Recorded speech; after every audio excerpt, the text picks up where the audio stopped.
Freiburger here. It's true. My television shows have been canceled. That includes Roadkill and Roadkill Garage, and of course Engine Masters has actually been gone for a while. And MotorTrend has also ceased production on Faster with Newbern Cotten, Roadworthy Rescues, and Hot Rod Garage. So it's really the end of an era that started 13 long years ago with Roadkill. And in this video, I'm going to tell you the whole story from my perspective. This is just me talking to my garage off script, and it's real, like, no production quality stuff. I'm shooting with my phone. You'll probably hear crickets in my garage in the background, so I apologize for that. But I wanted to get the message out here. And I think the biggest message in all of this is to say thank you to all of you who have watched us for 13 years.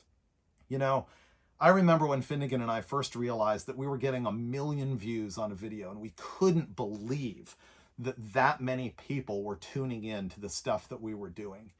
And I can't honestly come up with the right words to thank the audience for doing that for so long. It's you for watching this stuff that will allow me to continue on YouTube and with merchandise sales and with my Duct Tape Drags event. It's just very, very humbling. And thank you to the audience. You know what? Even thank you to those of you who were watching in the early years and you thought it was me who took Roadkill off of YouTube and put it behind a paywall.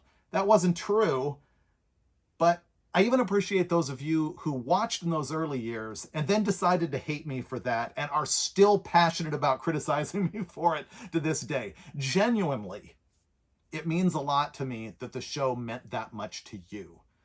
So thank you.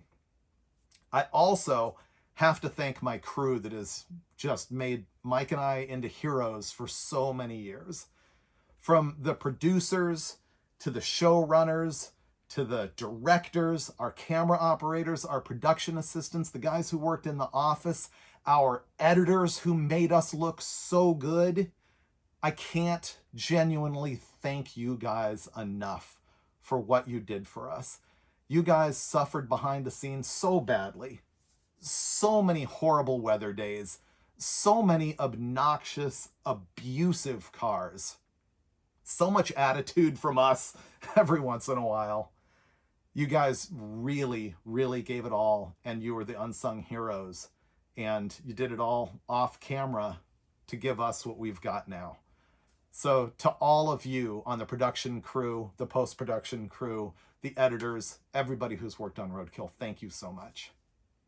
Of course, I have to give enormous thanks to my main co-host for the past 13 years, Mike Finnegan.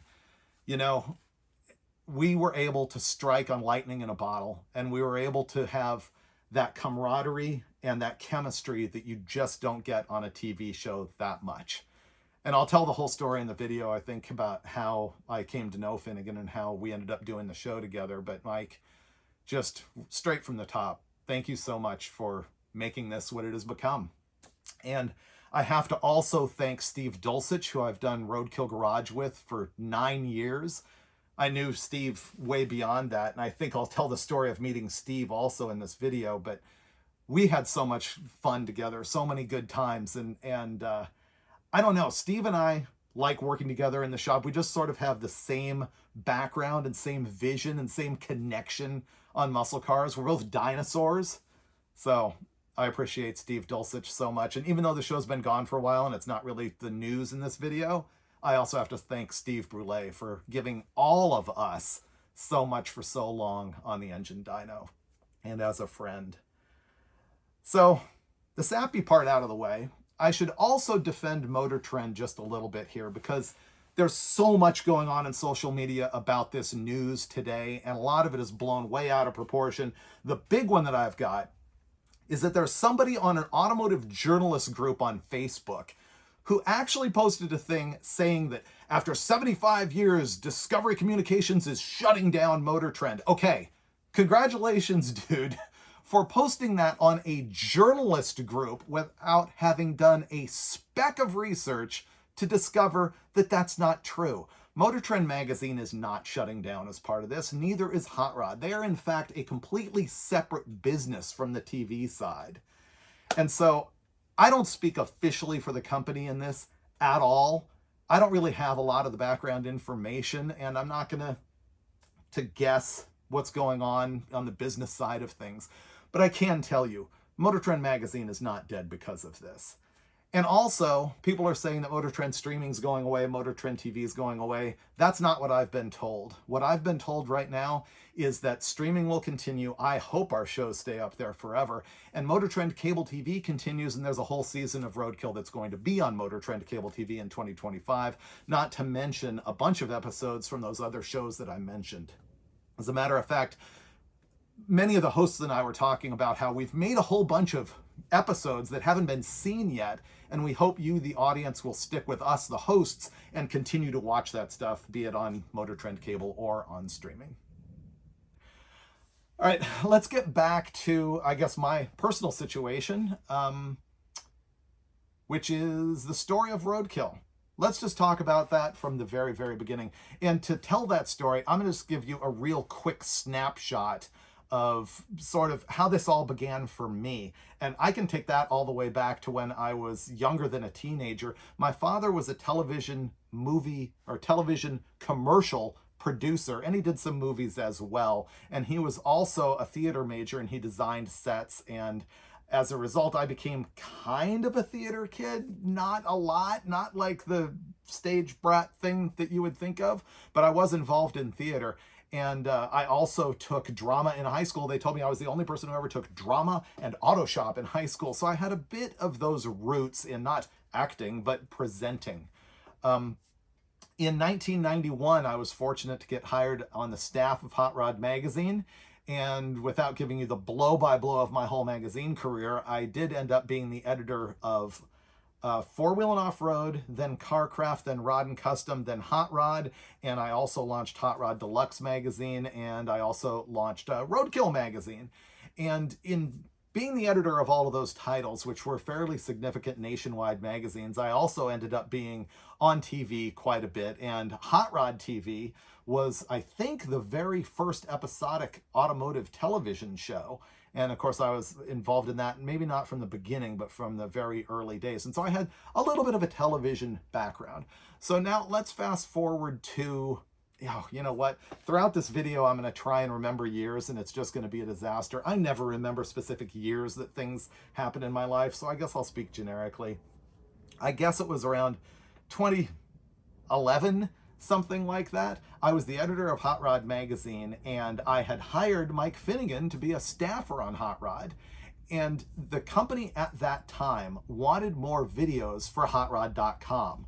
And so we just started filming whatever we were doing. When we started working together, me and Mike, we had never met each other before, but we had a mutual friend in Steve Brule, who you saw on the Engine Masters show. And Brule was friends with Finnegan through the boat racing world. And I had met Finnegan once at West Tech, but never really engaged with him that much. But I knew him by reputation because he had been at Sport Truck Magazine and Off-Road Magazine. So we were sort of in the same circles. Anyway, I hired him on staff. And at that point, he really revitalized me. I guess I had been doing magazines for, I don't know, 2 decades at that point. Is that about right? 91, 2001, 20. Yes, 2 decades at that point. And Finnegan really put the spark back in me. As a matter of fact, one of the things that we first did together when I hired him was come here and clean out my disaster of a garage. And as he has made fun of me many times, that fell apart almost immediately into disarray. But Finnegan and I were out doing things. And so in this quest for more video for hotrod.com, he and I just started shooting the things that we were doing. And I think that you know some of those early videos. They're still available on the Hot Rod channel of YouTube. The Backyard Buick Rescue, where Finnegan and I went to Rick Payway's backyard and picked up that 66 Buick convertible that his mom had had since it was almost new, and it was rotting into the ground, and Payway got a new transmission put in it, and Finnegan and I went there and revitalized the thing and drove it all the way home, sort of setting the mark for the whole will it run thing that would come. And as I mentioned that, I should back up a bit and say that I had been doing that with Rick Payway back in the 90s. When I was the editor of Four Wheel and Off-Road magazine, circa 1995 or 6, I had hired Rick Payway on staff there. And he and I did what amounts to very early roadkills. We would go somewhere, buy a Jeep that was sitting in some guy's driveway. I remember when we specifically did in Altadena, California, where we showed up, the guy's like, yeah, this garbage, I can't make it run. It's been sitting here for years. You got to drag it out of here. And we made it run in the guy's driveway and drove the thing on a road trip adventure. And I think that was the very first of what we called a dead tour or dirt everyday tour, because we would get those Jeeps, make them run, and then go on a trip where our goal was to go off-roading on dirt every day. And so that's really how that thing started, was with me and Payway back then, which then connects to Payway and Finnegan and I doing that Buick convertible. Other episodes that Finnegan and I did at that time for the Hot Rod YouTube channel were a trip that we did in the blown Crusher Camaro to Arizona and back. And I forget, there must have been one or two others. But right at this time, YouTube was interested in competing with cable TV. And YouTube came to a number of companies, including MotorTrend, and they gave them money to create original content that was just for YouTube. Now, at the time, I thought this was nuts. I was like, nobody watches anything more than 2 minutes on YouTube. I still thought it was cat videos. And all of a sudden, we were gonna make 44 minutes videos? I thought it was crazy. But the guy at the publishing company who really was the impetus for this was Angus McKenzie. He was the editor-in-chief of MotorTrend magazine, which was part of the group with Hot Rod that I was the editor of at the time, and he was working the deal with MotorTrend. And in addition to doing some sort of foreign racing programs and doing new car reviews and doing some new MotorTrend content, he saw what Finnegan and I were doing on hotrod.com, and he was like, yes, this is the Hot Rod content that we need for our YouTube channel. And so we launched on the MotorTrend channel of YouTube, which I thought was really strange because I wanted to be on the Hot Rod channel. It didn't make sense to be that we were MotorTrend. MotorTrend meant new cars. But nonetheless, there we were, and that very first episode of Roadkill landed, which is the one where Finnegan and I bought I think 73 Pontiac Catalina for no money in El Paso, and we had to get the thing all the way home on a budget, and we ended up sleeping in a hotel room with blood on the walls and going ATC or ATV riding and all of that. That first episode landed and the audience went nuts. I remember people doing, ROADKILL to make like a comment this long, and it would just dominate all the comments. And honestly, we became the biggest automotive show on YouTube like that. And I say that because that was the claim that we made at the time. In truth, Mighty Car Mods out of Australia was way ahead of us and were in fact bigger than us. But at the time, if you looked at a snapshot of a week, we would get 1 million views faster than they were. And so of course, MotorTrend ran with saying that we were the biggest, but you know, we were right there with those guys. They were the old hands. We were definitely climbing.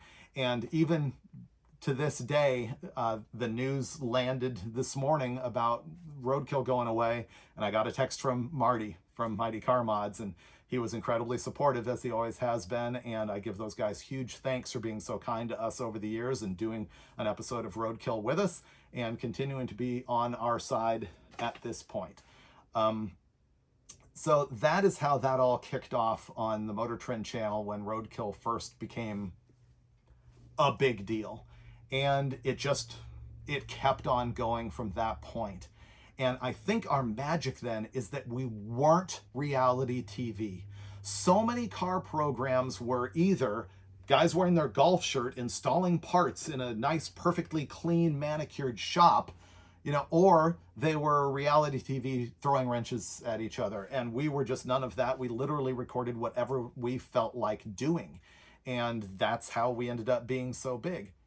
But then, as you know, we ended up going off of YouTube. Now, this has been a big point of controversy, and they say that you should never address the haters. And I've made that as a rule, by the way, when I started doing my YouTube channel in earnest. I said to myself, you know what? I am just not going to address any hater. Just let them suffer with their comments on their own. But here's something that I have heard for many years, which is people blame me, Freiburger, for taking Roadkill off YouTube. Here's the truth about that. You can tell from my story up to this point that Finnegan and I never owned Roadkill. We were employees the entire time. The same way that I was a magazine editor and wrote articles and printed them in the magazine, I made videos that the company took and posted them on YouTube. It was always in their control, not on mine.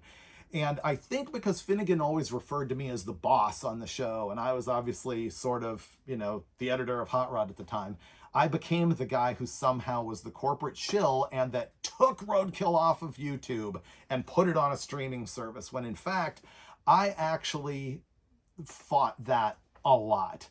I had always said what I believe that we should do is offer more on the paywall on a subscription streaming video site, but keep YouTube free, with the main Roadkill show.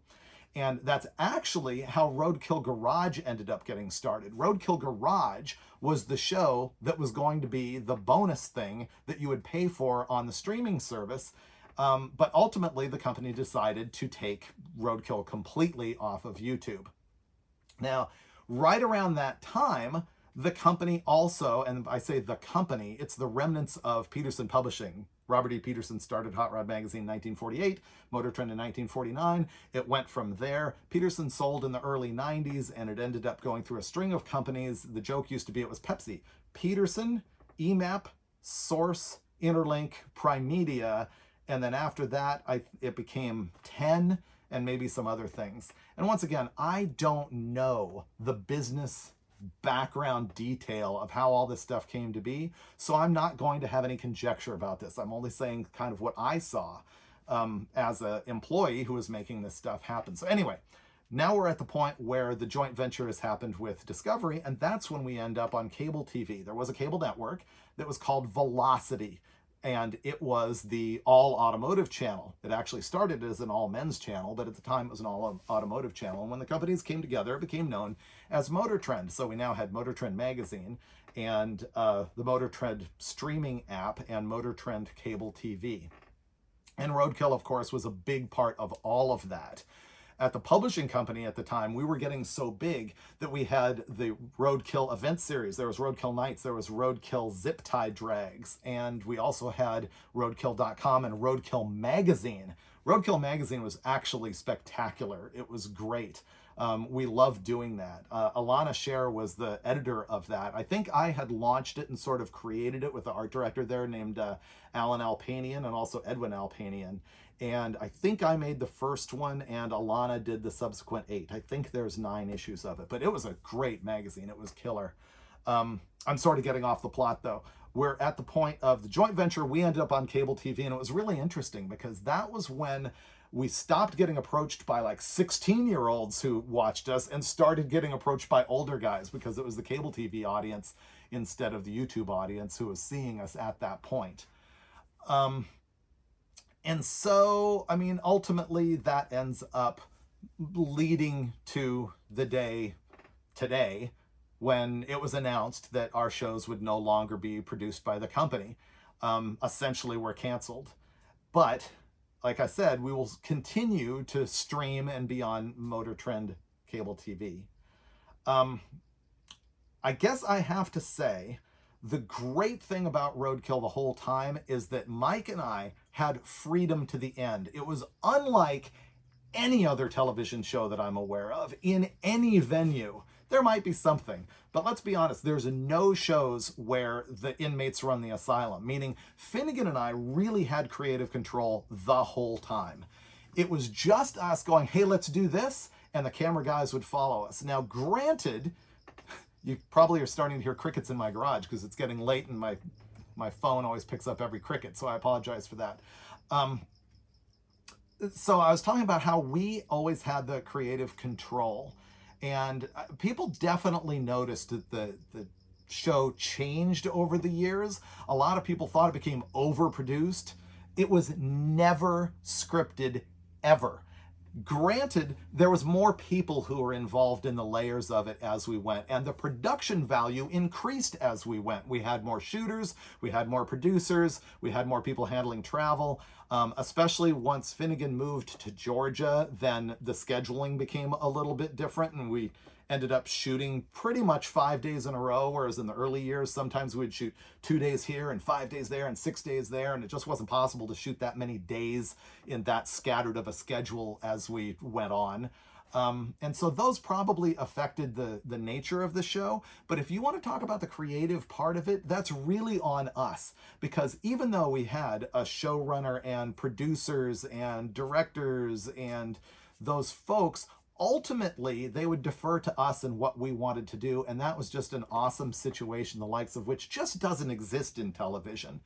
And so I think that was just incredibly rewarding to be able to work that way for so many years. And honestly, it was kind of hard to take, to listen to the audience tell us, we sold out. Well, we didn't sell out because we had nothing to gain. I never made an extra dime ever when we ended up moving to streaming or moving to cable. Or you sold out because you guys are scripted now. We have never been scripted. I think part of what added to that impression is that so many shows, especially on YouTube, ended up sort of taking the roadkill style that it has become not surprising anymore. When we first started, it was really, really different. And to be honest, we had enough influence that it's now kind of mainstream. It's not really, really different to do a car show that is just a guy doing whatever he feels like doing and showing all the mistakes. That's kind of normal now. And not to be an egotist, but I think we kind of let that happen, And so I think that's maybe why it started seeming that way to some people. But I can tell you, Finnegan and I still had a blast and took it really seriously to the end. And the crew absolutely worked their tails off to make the show great all the way to the end. Now I want to talk about the great things about Roadkill all along the years, because I really do have a lot of passion and enthusiasm for everything that it turned into. First of all, the thing that made me really feel like my job was worthwhile for so many years, because honestly, my job is play with cars with my friends and have people shoot it and put me on TV.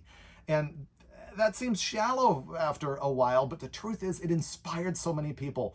And I know that because the 25-year-olds will walk up to me and say, I've been watching you since I was 15, and you're the guy who made me realize that I could get involved in cars without spending a fortune. Or older guys who say, I had my car in the garage forever because I wanted to get it painted, and I finally said, skip it. I'm going to put it together and just drive it the way it is. I've heard so many stories like that. People who said, I finally found something that I could bond with my dad over Roadkill. And this is just the most gut-wrenching ever. I've had 3 separate people tell me that they were on the actual brink of suicide and that watching Roadkill pulled them up and out of that. If we did nothing else in 13 years, that has all the value. And it's incredibly humbling to me. It's unbelievable. The fact that us doing this, honestly, just stupid mess around with cars TV show could have that effect on people. And that's what has made all of this really worthwhile. That is the single biggest thing that is a takeaway. The rest of it is sort of personal. All the people I've met through this, the places that I've been, the crew guys who have taken care of us are just like absolute just heroes among men with what they put themselves through to do this TV show. One of my favorite things about doing it was the travel. I really love road trips. To me, every single episode could have been a rescue. Go to a junkyard, make a vehicle, run and drive the thing home. Basically, Vice Grip Garage. That's what I would have done probably for every episode. I think it's a good thing we didn't. There was a lot of better, fun things that we did. I mean, look at Stubby Bob. That thing was absolutely insane and like the greatest thing that Finnegan and I ever did. Just because it was ludicrous. So there was a lot of things like that were great. But for me, especially towards the end, I really liked the road trips. Traveling on the company dime was great. We got to see so many amazing places. And again, the creative part was just on me and Finnegan. We could say, you know what? I feel like going to Niagara Falls. And so we would go. We didn't go to Niagara Falls, but we did go to Alaska twice. Stuff like that. The other thing that has been great for me is all of the vehicles in my head that got realized over the past 13 years. Some of those I had as dreams way back before I was even a magazine editor. We're talking 33 years ago. The Hemi Gremmy is one of them. I had the little Gremlin Hot Wheels toy, and that always made me want to build a Hemi Gremmy because the name Hemi Gremmy was really cool. And we finally actually got that done. Got to thank Mike Cotten, who just did an incredible detail job on that thing and painted all the stuff that we had left in bare metal. And that's another thing. All the people who helped us with all of this stuff is pretty wild. The last vehicle that I did for the shows was for Roadkill Garage, and that was my Dragoneer, a Jeep Wagoneer that does big wheelies about that high. That was just a scheme in my head because the name Dragoneer was cool. I was so lucky to be able to do Roadkill Garage with Steve Dulcich for so long. I had mentioned earlier that that was the show that really was supposed to be the behind the paywall version, and it ended up actually going on cable TV, even though they told us that it would never be on cable TV. I had known Steve since 1999-ish. I guess I'll retell the great story about me meeting Steve Dulcich. I was the editor of Carcraft magazine, and I was sitting at my desk one day, and this guy just walked in sort of unannounced, like he didn't have an appointment. He just wanted to see me, and he wanted to sell me freelance articles. And I was not a good social guy, and I was not a good manager of people or of moods. And I was not in the right mood when he walked in that day. And he sat down in my office. I sort of said, "Oh, I'll come in, but I'm busy. I'm doing something I wanted to finish up." And he started going through things on my table. He like picked up a stack of papers that were on my table, and you know, I don't remember what they were. Well, I do remember what they were. They weren't actual magazines. They were what we call layouts. They were magazine layouts, like Xerox copies of what we were going to print in magazines. And he picked it up and started leafing through it. And I remember looking at him going, "You always come into somebody's office and just start going through the things on their desk?" And it's amazing he didn't blow me off right there. But he gave me a sales pitch for the stories that he wanted to freelance for me, and I sort of said goodbye. And 2 weeks later, I was desperate for a story and called him. It's like, "Hey, you know that story? I'll take it." And he should have just blown me off because I was such a jerk to him, but he didn't. And we ended up becoming fast friends. We've done so much stuff together even before the Roadkill days.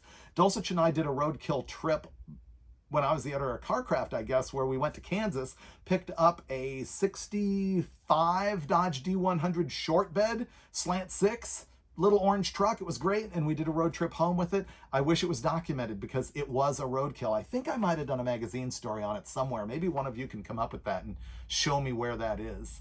But anyway, Dulcich and I became fast friends, and I had always told him when we were doing the Engine Masters Challenge that he was terrible on camera and would never be on video. But then we did an episode of Roadkill with him, and he was on camera, and now he's just become like the ultimate legend on camera at Roadkill Garage. And Dulcich is closest to me geographically, so I hope as I move forward on my YouTube channel that I'll get to do things with Dulcich pretty frequently. I would like to do things with Finnegan as well, and of course with Lucky, Tony, Alex, I mean, Chappelle, Fred, go on down the list. I'd love to do things on YouTube with all of those people. It's just that Dulcich happens to be the most geographically desirable, right behind Lucky. So hopefully that comes to be. Anyway, I derailed. I was talking about all the things that were so great about Roadkill, and I had mentioned, you know, the people that were inspired, and the crew, and the cars, and Dulcich. What else is there to really say about all of this, except for that I am incredibly fortunate to have had this career. You know, going back to when I was hired at Hot Rod in 1991 until now, I have worked at the same string of companies for 32 out of the last 33 years. And the reason that I say 32 out of 33 is I was gone for 1 year. You know what I did for that 1 year in 2007 and 2008? I tried to start a streaming video service. It was called Car Junkie TV, and we were way too early and the recession hit and we crashed. But that was another sort of step along the road to making Roadkill, which was that a guy named Chad Reynolds and I were doing Kind of Roadkill and Kind of Engine Masters on this streaming service for a year before it folded. And I am so blessed that a guy named Doug Evans hired me back to be the editor of Hot Rod after that, which is then, of course, what cascaded into becoming Roadkill. What's in the future for me? Well, this, YouTube. I obviously hope that you will subscribe to this deal. I hope that you will buy my merch. The link's always going to be in my description. And I also hope that you support all of my other hosts who have been with us at MotorTrend for so long. If you name a host, they've probably got a YouTube channel. You should follow them. You should support them. It's what we're all going to be doing for our living from this point on. And so I'll see you there. Thanks very much for listening to the Roadkill story. Thank you so much for watching for so many years. And I will see you on the rebound.